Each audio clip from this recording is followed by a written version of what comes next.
Need to fix thread stuck on loading screen? Then you're on the right video. Today I'll be showing you the step-by-step process on how you can easily fix this issue.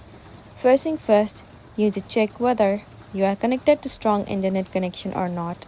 After that, try turning on the airplane mode and then turn back off within few seconds.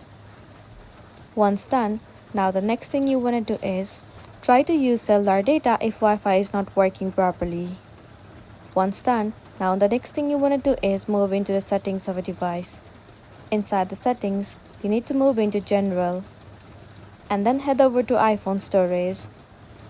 In this page, search for the application Thread. Once you've found the app, move into it. Now click on Offload App and once again tap on Offload App.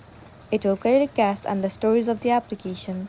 Once done, now try restarting your device. Tap and hold this assistive touch and click on Restart. Most of the time, restarting a device has also fixed the issue, so you might be good to go. So that's the end of the video. If this video really helped you, give it a like and check out our next tutorial. Thank you.